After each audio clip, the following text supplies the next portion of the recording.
내 맘이 낙심되며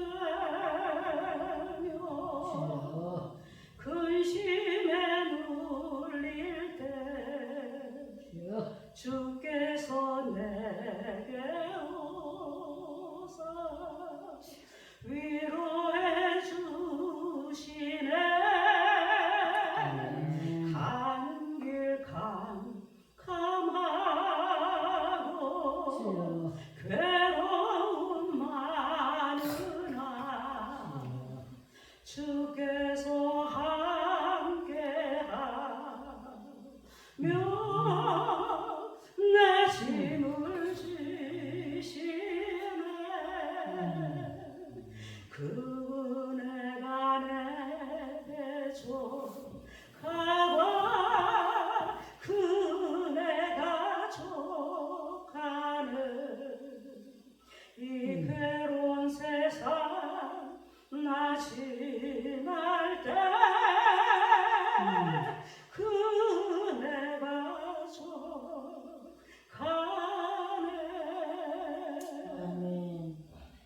희망이 사라지고 친구 날 버릴 때 주께서 속삭이며 새 희망 주시네. 싸움이 맹렬하여 두려워 떨 때에 승리의 왕이 되신 춤성 들리네. 그 은혜가 내게 족하네. 그 은혜가 족하네. 이 괴로운 세상 지날 때 그 은혜가 족하네.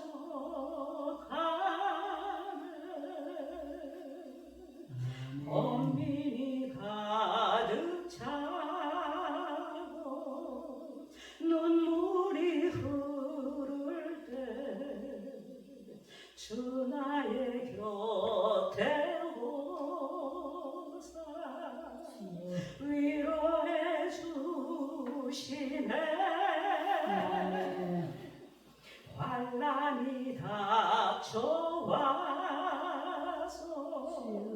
어려움 당할 때 주님의 능력 위로 원수를 이기네. 그 은혜가 내게 족하네. 그 은혜가 족하네. 이 괴로운 세상 지날 때 그 은혜가 족하네.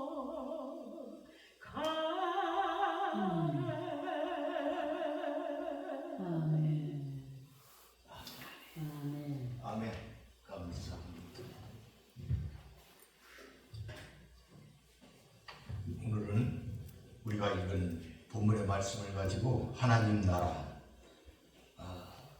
제목으로 말씀을 전하도록 하겠습니다.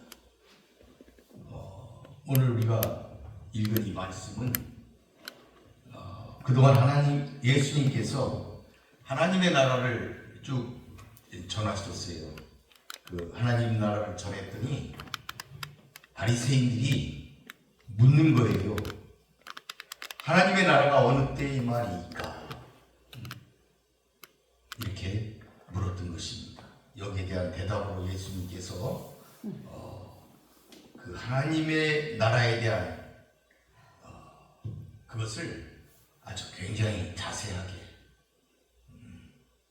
이렇게 종합적으로 말씀을 해주셨어요. 그래서 20절, 21절에는 하나님의 나라가 이미 너희 안에 임했다 이렇게 말씀을 하시고 22절에서 25절까지는 그 완성된 하나님의 나라가 임하게 될 그 때는 재림의 때인데 그 시기 그리고 재림의 때의 그 양상에 대해서 설명을 하고 있습니다. 그 다음에 26절에서 30절까지는 예수 재림의 그 직전의 때 그때에는 사람들이 어떤 형편에서 살고 있는가 어떤 형편에 처해 있는가 그것을 말하고 있고 31절에서 33절은 그와 같은 예수 재림을 준비하는 사람들의 자세가 어떻게 해야 되는지 그 다음에 34절에서 37절은 재림에 대한 추가적인 정보를 예수님께서 우리에게 주셨습니다.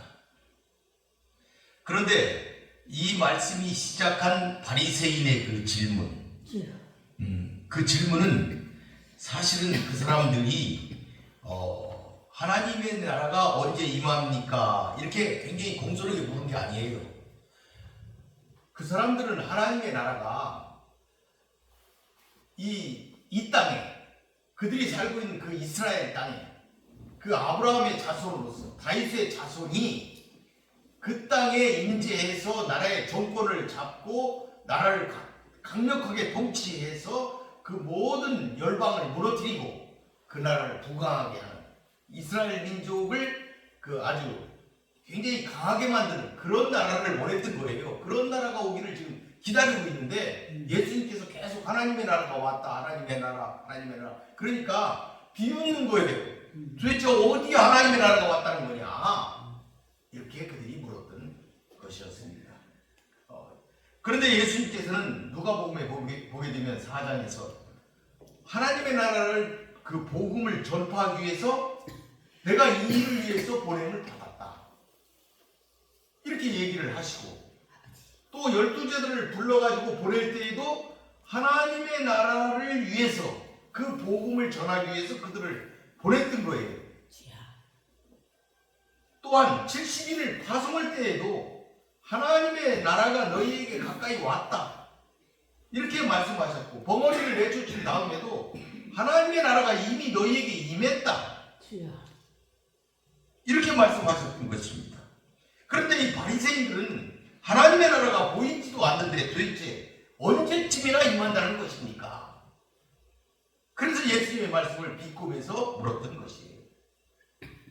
이에 대해서 예수님께서는 오늘 본문을 통하여서 하나님 나라가 될 재림의 시기, 그 양상, 그리고 재림 직전의 때 그 당시에 사람들의 형편, 그 다음에 그때 어떤 자세로 우리가 살아야 될지, 이와 같은 재림에 대한 정보들을 우리들에게 본문을 통해서 말씀하시고 계십니다. 그래서 20절, 21절에 하나님의 나라가 도대체 언제 임하시는가? 그러니까 아까도 얘기했다시피 바리새인들은 다른 개념의 하나님 나라를 생각하고 있었어요. 그 하나님의 나라가 임하지 않았는데 예수님이 자꾸 하나님의 나라가 임했다고 그러니까 이렇게 물었던 것입니다. 그런데 예수님께서는 하나님의 나라가 하나님의 주권적인 통치가 이루어지는 영적 통치, 이렇게 하나님의 나라를 보시고 그들에게 지금 말씀하고 계셨던 것입니다. 그러나 하나님의 나라가 하나님에 의해서 직접 통치되는 가시적인 그런 나라가 올 때가 있습니다. 언제 있냐면 예수님의 재림 후에. 예수님의 재림 후에 완전한 하나님 나라가 이루어지면 그때는 하나님에 의해서 이 땅이 통치되는 가시적인 세상이 될 것입니다. 그러나 유대인들이 생각했듯 인간의 육적인 시각으로 확인되는 세상적인 나라가 아니기에 예수님께서는 볼 수 있게 임하는 것이 아니다. 이렇게 말씀하시면서 정확한 때가 언제인지 알 수 없다. 정확한 때를 지적해서 얘기할 수는 없다. 이렇게 하셨던 것입니다. 그래서 예수님께서는 그러면은 정확하게 알 수가 없는데, 가시적으로 보이지 않는데, 왜 예수님은 21절에 보니까 하나님의 나라가 이미 너희 안에 있다 이렇게 하셨을까? 예수님은 하나님의 나라가 볼 수 있게 임하는 것이 아닐 뿐더러 여기 있다 저기 있다 말할 수도 없다 하시면서 그 이유를 밝히셨는데, 왜냐하면 하나님의 나라가 이미 너희 안에 있기 때문이다. 아멘. 이렇게 말씀하셨어요. 하나님의 나라는 이미 예수님의 인격과 그의 사역을 통하여 현재 우리 가운데 임하고 있었던 것입니다. 아멘. 그런데 여기서 이 예수님의 질문을, 예수님께 하나님의 나라가 언제 임하는가 이렇게 질문하는 사람들이 바리새인들이에요. 그러니까 바리새인들이 질문했는데 바리새인들의 질문에 대답을 하실 때에 하나님의 나라가 너희 안에 있다 이렇게 하게 되면은, 그러면은 바리새인들, 하나님의 나라를 거부하는 바리새인들의 마음속에 하나님의 나라가 있다는 말이냐 이렇게 생각할 수가 있는데, 그게 아니고 거기에는 바리새인뿐만 아니고 예수님의 제자들도 함께 그곳에 있었기 때문에 그 예수님께서는 이것을 뭉뚱그려서 너희 가운데, 이 세상 가운데 이미 하나님 나라가 왔다 하는 것을 말씀하셨던 것입니다. 그러므로 하나님의 나라는 우리의 현실과 동떨어져 있는 것이 아닙니다. 그 나라는 하나님의 통치를 인정하며 예수님을 영접하는 자들 가운데 이미 임한 것으로 바로 이 순간도 우리는 하나님의 나라를 이미 경험하며 그 안에 이미 살고 있는 것입니다. 그 다음에 22절에서 25절에 보니까 완성된 하나님의 나라가 될 그 재림의 시기, 그때 어떤 일이 있을 것인가, 그때 세상에는 어떤 일들이 일어날 것인가 하는 것을 25절까지 기록하고 있습니다. 거기 보니까 거짓에 현혹되지 말라 이렇게 얘기를 했어요. 23절에 보니까 여기 있다 저기 있다 할 것인데 너희들은 가지도 말고 나르지도 말라. 24절에 보니까 번개가 친 것이 공개적이고 급작스럽게 올 것이다. 25절에 그 모든 일이 일어나기 전에 내가 버림을 받아야 할 것이다. 이렇게 그 재림의 시기, 재림 전에 있어야 될 일들, 그런 것들에 대해서 예수님이 말씀하셨어요. 그러시면서 예수님께서는 인자의 날이라는 그 주제로 가르침을 주고 계시는데, 그러니까 여기서부터는 예수님께서 때에 대한 가르침, 인자의 날, 재림하시는 날, 그 때에 대한 가르침을 주고 계신다. 우리가 이렇게 이해를 하면 되겠습니다. 물론 때에 대한 가르침을 주시기는 하지만 하나님의 나라가 언제 임할 것이다 하는 정확한 시점보다는 하나님 나라가 임하는 때에 여러 가지 나타나는 양상들, 그런 것에 대한 가르침으로 초점이 모아지고 있다. 우리가 이렇게 이해하면 되겠습니다. 그래서 22절에 보니까 뭐라고 되어 있냐면은 인자의 날 하루, 그런 기록이 있어요. 인자의 날 하루. 그러니까 재림의 시점으로 우리가 볼 수 있겠죠. 그날을 예수님께서는 제자들이 인자의 재림으로 인해 완성될 그 나라를 갈망하고 그 나라가 성취되는 미래를 보기 원하지만 그들은 보지 못할 것이다. 너희들은 보지 못할 것이다. 이렇게 말씀하셨어요. 이것은 예수님의 재림의 때가 아직 이르지 아니하였으므로 그 제자들은 가시적으로 볼 수가 없다 하는 말씀을 주신 것입니다. 그리고 23절에 보니까 이미 그날이 도래했다. 여기 있다. 저기 있다. 이렇게 거짓 선지자들이 그 말을 하는 것들이 나타날 것이다 하는 현상을 지금 설명을 하고 있어요. 이 거짓 선지자들은 언제나 정확한 시점을 얘기를 해요. 정확한 장소를 얘기를 해요. 예수님이 언제 어느 곳에 어떻게 임하신다고 이렇게 굉장히 자기들이 그걸 알고 있는 것처럼 그렇게 거짓 선지자들이 얘기하는 것, 이렇게 사람들을 미혹할 것이다. 그러한 일들이 일어날 것이다. 이렇게 유혹할 것이다. 이렇게 얘기를 하고 있습니다. 그럴 때에 예수님은 뭐라 그러셨어요? 가지도 말고 따르지도 말라. 아멘. 가지도 말고 따르지도 말라. 왜 그러냐면은 24절에 보니까 그것은 어디에 어느 장소에 언제 정확히 임하는 것이 아니고 그걸 알 수가 없는 것인데 그 예수님이 임하실 때는 24절에 보니까 번개처럼 임하신다 이 말이에요. 여러분들 번개가 칠 때 방 안에 있어도 번개가 치는 걸 알 수가 있잖아요. 번개가 칠 때 천둥과 같이 번쩍거리는 빛이 번쩍거려서 하늘 이편에서 하늘 저편까지 동시에 번개가 치기 때문에 어디에 있어도 다 알 수가 있다. 공개되어 있다. 순식간에 일어난다 하는 것을 번개를 통해서 예를 들어 설명하고 있는 것이지요. 그러니까 너희들이 그것을 보러 예수님의 재림을 보러 어느 곳으로 갈 필요가 없다. 어디로 보러 갈 필요가 없다 이 말이에요. 예수님이 오시기 때문에 보러 갈 필요가 없다. 모를 수가 없다. 믿는 자나 안 믿는 자나 모를 수가 없다 하는 것을 우리들이 알아야 될 것이다. 그러니까 영화나 뭐 어디 그런 데서 보면은 휴거가 됐는데 사람이 없으니까 어떻게 된 거지 이렇게 얘기를 하는데 그렇게 임하는 것이 아니다. 누구나 알 수 있다. 예수님이 오셨다는 걸 누구나 알 수 있다. 안 믿는 자도 알 수 있다 하는 것을 여러분들이 이해하시기를 바라겠습니다. 예수님의 말씀이시기 때문입니다.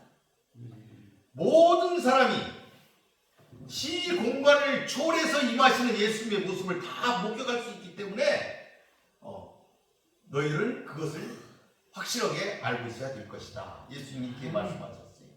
25절에 보니까 그런데 그런 일이 일어나기 전에 인자가 많은 고난을 받고 그 세대의 사람들로부터 거부당할 것이다. 버림받을 것이다. 그런 일이 있을 것이다. 필연적으로 순환을 먼저 당하게 될 것이다. 이렇게 예수님이 말씀하고 계시죠. 이것은 하나님이 택하신 방법이지요.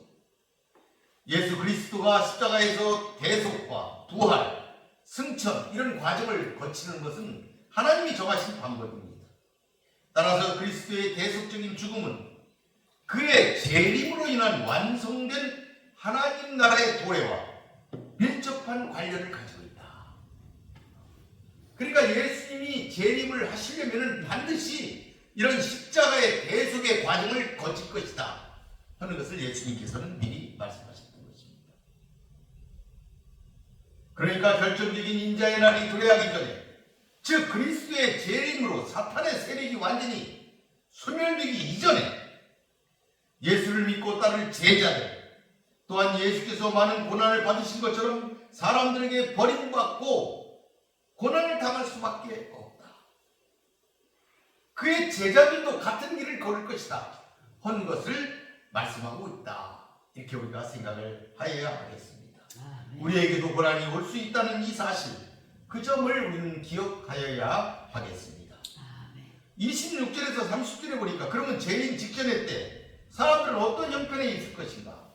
거기 보니까 그 재림의 때 사람들은 어떻게 살고 있느냐? 노아의 때처럼, 롯의 때처럼 살 것이다 하는 것을 설명하고 있어요. 26절에 보니까 노아의 때 이야기를 하고 있어요. 노아 시대에 일어난 홍수 심판을 지금 이야기하고 있는 것이죠.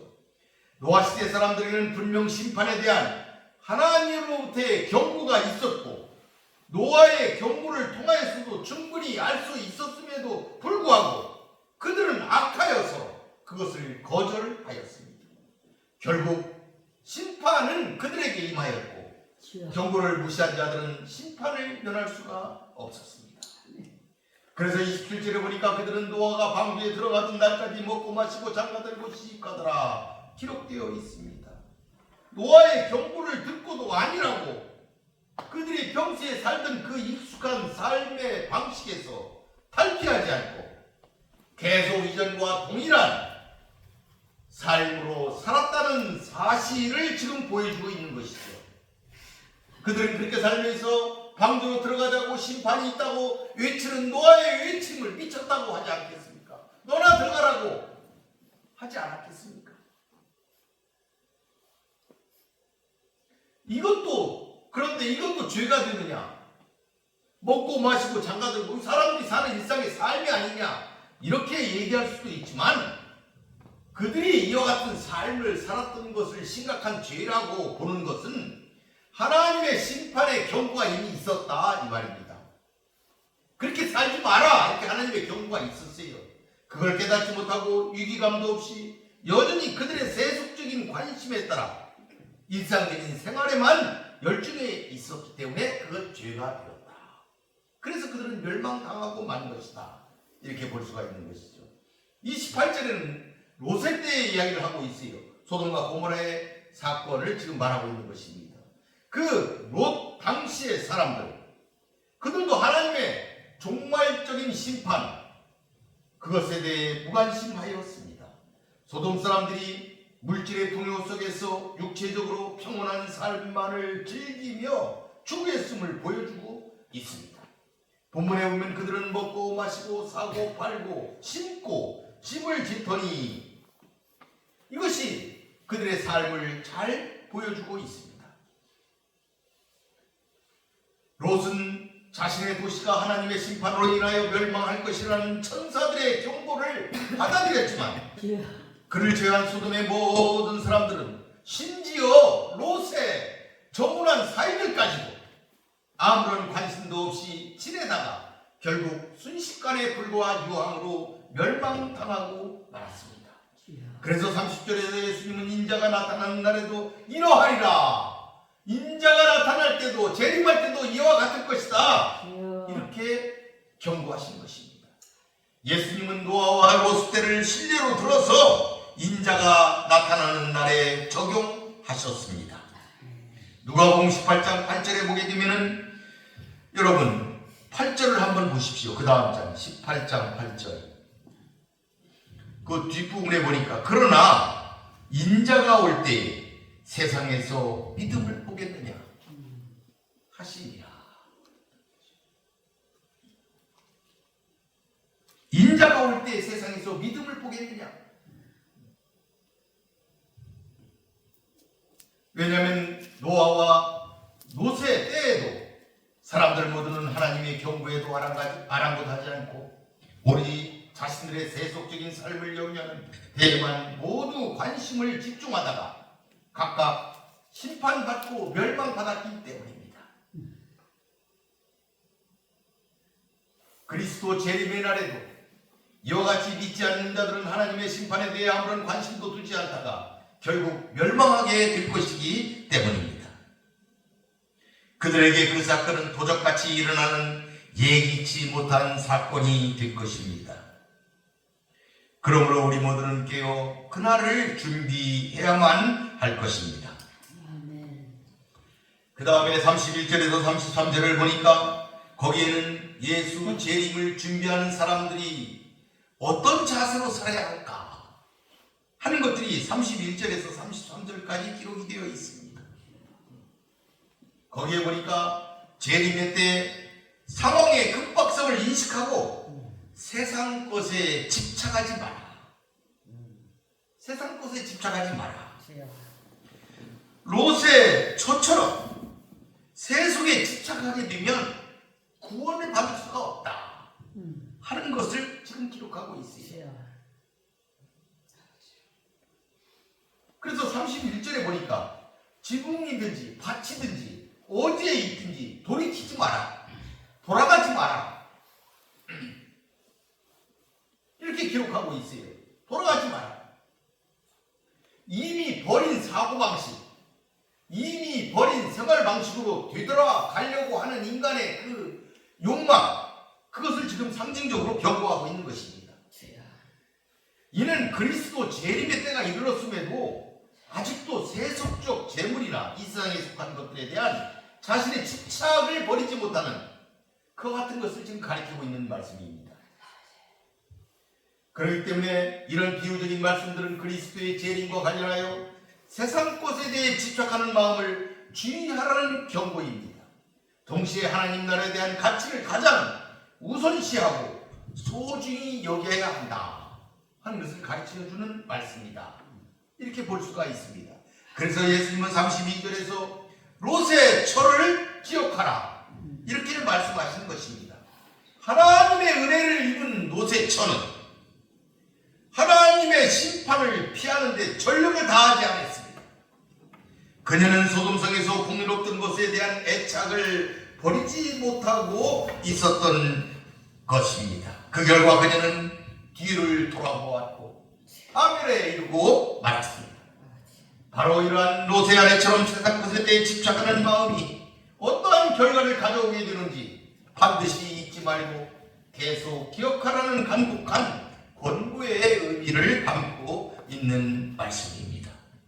그래서 이러한 사실에 근거하여 예수님은 33절에서 격언과 같은 말씀을 주셨어요.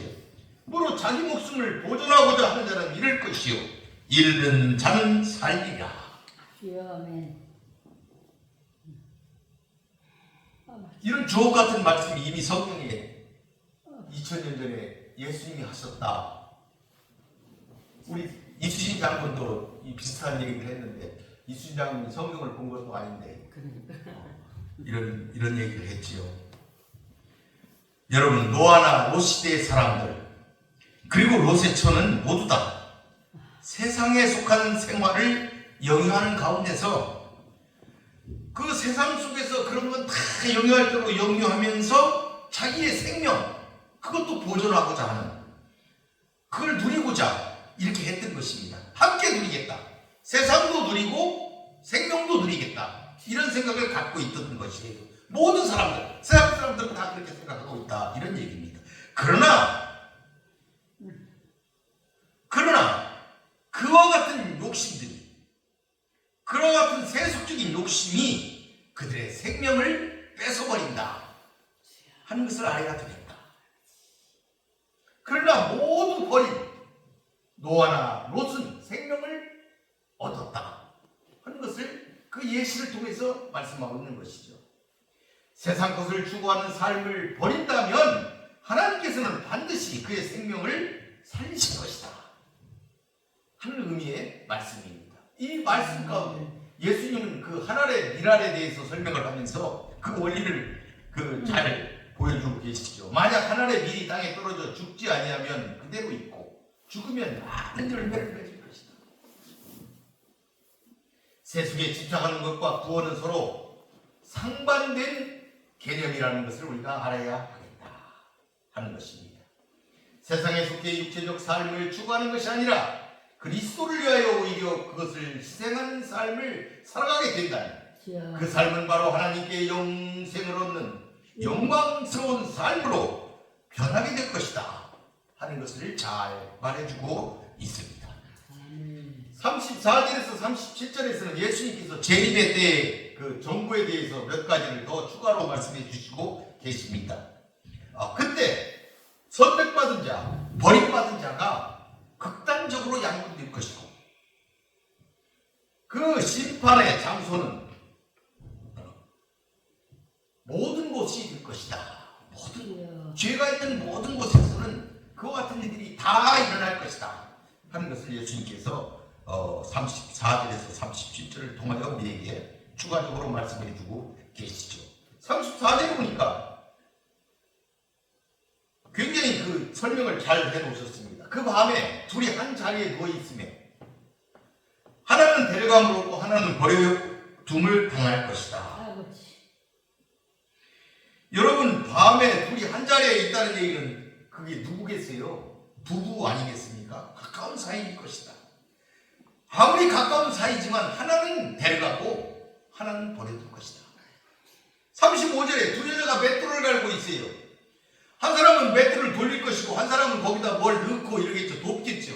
이렇게 같이 일하는 친한 사이인데 하나는 데려가고 하나는 버려둠을 당한다. 여러분 이 본문은 수동태입니다. 그러니까 구원과 유기, 신학적으로 구원과 유기는 주권자이신 하나님의 주권에 의해서 결정된다. 수동태예요. 하나님에 의해서 그렇게 만들어지는 거예요. 그래서 이 일은 필연적으로 일어난다. 하나님에 의해서 이루어지기 때문에 필연적으로 일어난다 하는 것이죠. 그리스도의 갑작스러운 재림은 평범한 삶 가운데서 함께하던 사람들의 영원한 분리를 가져오게 된다. 그러니까 신자와 불신자는 완전히 종국적으로 구분되게 되는 것이다. 갈라진다 이 말이죠. 즉 그리스도의 보혈의 공로에 힘입은 신자는 하나님 나라로 구원의 부르심을 받는 반면에 불신자는 영원한 정벌 가운데로 던져지게 되는 것을 지금 설명하고 있는 것입니다. 둘은 한 날, 한 장소에 함께 있었지만 종말의 날에는 분리가 필연적으로 일어나게 될 것임을 잘 보여주고 있는 말씀입니다. 이처럼 하나님의 심판과 구원 철저하게 성취되며 그로 인해 주님의 재림을 준비한 자와 준비하지 못한 자는 영원히 분리될 것임을 잘 말씀하고 있습니다. 그들은 다른 길을 걷게 될 것입니다. 여러분 무섭지 않습니까? 모두 다 잘 준비하시기를 바라겠습니다. 36절은 거기 보니까 우리 성경에는 없지만 다른 사본에는 있습니다. 그러니까 성경에 장과 절을 만들 때에 만드는 체계는 있었던 것이죠. 근데 우리 성경에는 없다. 이게 그 무슨 내용이냐면 그때 두 사람이 밭에 있음에 한 사람은 데려감, 한 사람은 버려둠을 당할 것이다. 이런 것이 36절의 말씀입니다. 31절에서는 예수께서 말씀하신 것에 대한 제자들의 반응이 기록이 되어 있습니다. 이렇게 예수님께서 이렇게 무서운 말씀을 하시자 제자들이 반응을 보였어요. 어디입니까? 그곳이 어디입니까? 그들은 궁금했던 거예요. 그곳이 어디인지 궁금했어요. 그랬더니 예수님께서 직접적으로 대답을 하지 않으시고 통속적인 속담으로 대답을 하셨어요. 그러니까 해석이 필요한 거예요. 통속적인 속담을 가지고 말씀을 하셨어요. 주검이 있는 곳에는 독수리가 모인다. 여러분 독수리는 청소부지 않습니까? 죽은 시신을 없애는 청소부예요. 그러니까 이런 시체들이 있는 곳이라면 어느 곳이든지 독수리들이 모여서 시체를 청소하지요. 종말의 심판은 이와 같이 심판받을 죄인이 있는 곳에는 어디든지 필연적으로 그곳에서 실현될 것이다. 이루어질 것이다. 심판의 보편성 어디든지 일어날 것이다 하는 것을 예수님께서 대답하셨습니다. 이제 말씀을 정리하겠습니다. 오늘은 하나님 나라와 주님의 재림에 대하여 살펴보았습니다. 첫째는 여러분 하나님의 나라는 영적인 나라입니다. 아직 다 이루어지진 않았습니다. 그렇지만 이미 우리 가운데 임한 나라입니다. 그러므로 우리는 영적인 눈으로 바라보고 하나님의 통치 속에 순종하며 살아야 하겠습니다. 그리고 두 번째는 우리는 거짓 선지자들의 주장 그것을 말씀으로 잘 분별해야 하겠습니다. 그리고 재림을 소망하면서 믿음을 가지고 이 복음을 우리의 이웃에게 잘 전파하여야 하겠습니다. 셋째는 마지막 때에 점점 사람들이 약하여 하나님을 대적하며 믿는 자를 핍박할 것입니다. 우리는 모두 믿음의 전신갑주를 입어야 하겠습니다. 지혜롭게 세속적인 문제들을 잘 극복해 나가야 할 것입니다. 우리 모두 다 하늘나라 소망하면서 사시는 그리고 모두 다 승리하는 여러분이 되시기를 바라겠습니다. 마치겠습니다. 기도하겠습니다. 고맙고 감사하신 아버지 하나님 감사합니다. 오늘 하나님 나라에 대해서 예수님의 말씀을 가지고 생각해 보았습니다. 우리 모두 다 하나님 나라를 소망하며 믿음의 전신갑주를 입고 악한 자들, 거짓 선지자들의 주장을 일축하며 바르게 믿고 나아간 그래서 승리하는 우리 모두가 되게 하여 주시옵소서. 점점 더 어려워지는 고난의 때를 겪어야 할지도 모른다는 사실을 예수님은 말씀하고 계십니다. 우리는 하나님 앞에 바로 서서 이 모든 것을 승리하며 이기며 나아갈 수 있도록 우리에게 힘과 능력을 주시옵소서. 아멘. 믿음을 주시는 이시도 하나님이심을 믿사오니 아멘. 마지막 때 예수님께서 다시 오실 때 믿는 자를 보겠느냐 하신 예수님, 우리가 믿음으로 승리할 수 있도록 주여. 주께서 우리와 함께하여 주시옵소서. 아멘. 예수님의 이름으로 기도 올리나이다. 아멘.